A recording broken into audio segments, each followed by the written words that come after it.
Si. On a dit le hadith, le Rasul sallallahu alayhi wa sallam, il dit, vous connaissez le hadith, Inna al-mar'a khuliqat min dhil'in a'waj. Hein, c'est ça. Wa inna a'waja ma fi dhil'i a'lah. In dhahabta li tuqimahu kasartah. Fastawsu bin nisa'i khayran. Le prophète, il nous dit, la femme a été créée d'une côte tordue.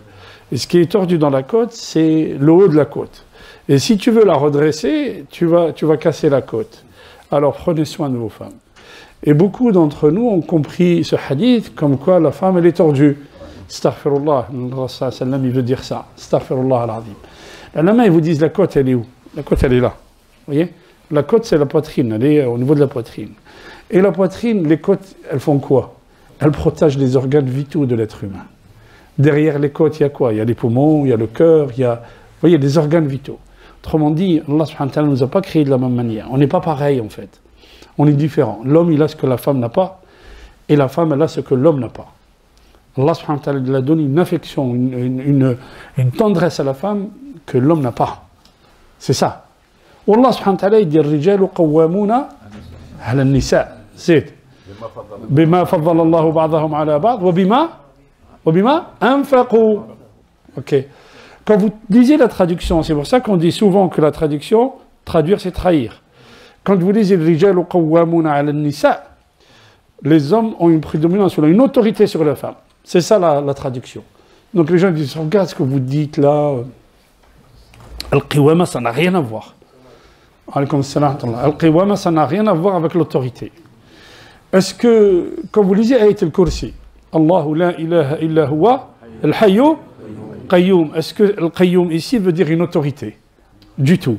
Al-Qayyum huwa al-Qa'imu ala al-shay, celui qui entretient, qui surveille, c'est ça, ce que ça veut dire Al-Qiwama. Vous voyez, ça n'a rien à voir avec l'autorité.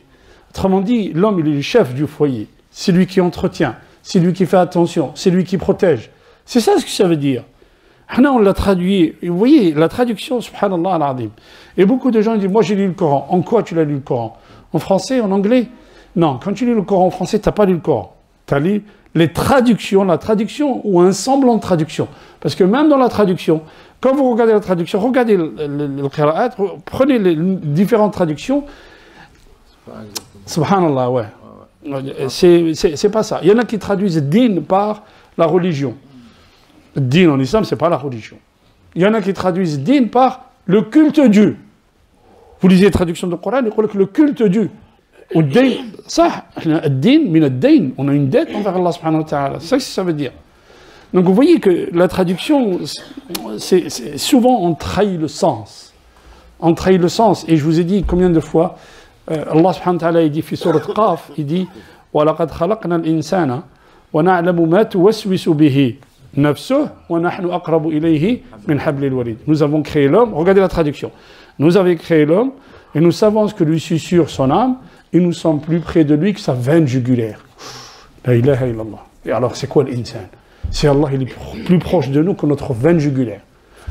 في سورة الإسراء الله سبحانه وتعالى يقول ويسألونك عن الروح زين قل الروح من أمر ربي وما أوتيتم من العلم إلا قليلا.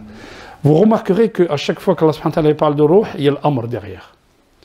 تنزل الروح والملائكة فيه بإذن ربه.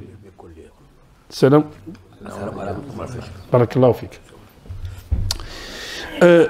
Et dans la traduction de Sourate Al-Isra, Allah subhanahu wa ta'ala il dit, il te questionne sur l'âme.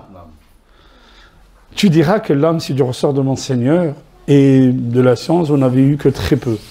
Alors qu'Allah subhanahu wa ta'ala il dit ruh, Sourate Al-Isra, il dit nafs, fi Sourate Qaf. Ou nafs ou ruh, c'est pas du tout la même chose. Ça n'a rien à voir. Ibn al-Qayyim, fi Tahdhib al-Nafs, quand il parle de Tahdhib al-Nafs, il dit que le nafs c'est le corps plus le ruh. C'est ça le nafs. Le ruh, c'est l'esprit qu'Allah subhanahu wa ta'ala. وَكَذَلِكَ أَوْحَيْنَا إِلَيْكَ رُوحًا مِنْ أَمْرِنَا. Allah subhanahu wa ta'ala سمى القرآن روح. Allah subhanahu wa ta'ala il a donné le nom de روح al-Qur'an. روحًا من أمرنا. ما كنت تدري ما الكتاب والإيمان ولكن جعلناه نورًا. Allah subhanahu wa ta'ala il nous dit que le Coran, روح. Quand tu enlèves le روح d'un corps, qu'est-ce qui reste? Rien. Le corps est mort. Donc quand quelqu'un n'a pas le Coran, quelqu'un qui n'a pas le Coran, il ne comprend pas le sens de la vie. Il ne comprend pas pourquoi il est sur terre. C'est pour ça qu'il angoisse. Parce que le Coran nous donne des explications à tout. Le Coran nous sécurise. Tu ne peux pas avoir de l'angoisse si tu as compris les concepts coraniques. Vous voyez, c'était juste un rappel, parce que moi je reçois beaucoup de questions où les gens, ils prennent le Coran français et vous disent, regarde, c'est quoi ça? Le Lugha al-Arabiyya, elle est d'une profondeur, elle est d'une profondeur... Regardez, في سورة الكهف الله سبحانه وتعالى يدي لما يتكلم على سورة الكهف على الجدار يدي حتى إذا أتيا أهل قرية استطعم أهلها فأبوا أن يضيفوهما. En bas, il dit quand ils arrivent aux portes d'une qarya, comme ça, il dit qarya, ils demandent l'hospitalité aux gens, ils refusent, ces gens-là refusent. Vous voyez? Tous les gens de la ville refusent. Et quand Al-Khidr il donne l'explication, il dit وَأَمَّا الْجِدَارُ فَكَانَ لِغُلَامَيْنِ يَتِيمَيْنِ فِي الْمَدِينَةِ وَكَانَ لِغُلَامَيْنِ يَتِيمَيْنِ وين في المدينة. Regardez la différence. Quand il a le premier couplet, il dit qarya. Et dans le deuxième couplet, quand il lui explique, il lui dit le Medina. C'est quoi la différence? Al-qarya, c'est quand tout le monde s'est mis sur le refus. C'est-à-dire, il n'y a pas quelqu'un de bon parmi ces gens-là. Et quand il a dit wa kana abuhuma salihan, quand il a parlé du père des enfants qui étaient pieux et qui étaient bien, qui étaient un homme bien, Allah subhanahu wa ta'ala subhanahu Medina. Vous voyez la différence sur le Coran? Subhanallah, il n'y a pas, ouais, voilà, c'est pas Allah subhanahu wa ta'ala.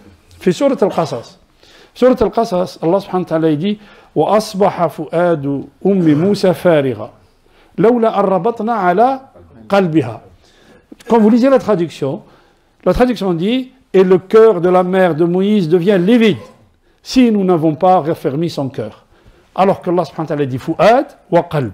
Il ne dit pas cœur, il ne dit pas qalb, il dit fu'ad. Le fu'ad, c'est ton être. Le fu'ad, في اللغة العربية هو المشوى.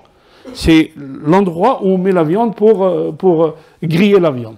Autrement dit, vous imaginez, c'est ça ce que dit Allah subhanahu wa ta'ala sur le cœur ou l'intérieur de la mère de Moïse. Elle est en train de griller pour son fils. Vous imaginez le mashhad, imaginez l'image que nous donne Allah subhanahu wa ta'ala dans le Coran. La traduction ne nous donne pas le sens vrai. Malheureusement, c'est ça. La traduction, c'est toujours, quand on traduit, on trahit. On vous dit toujours ça.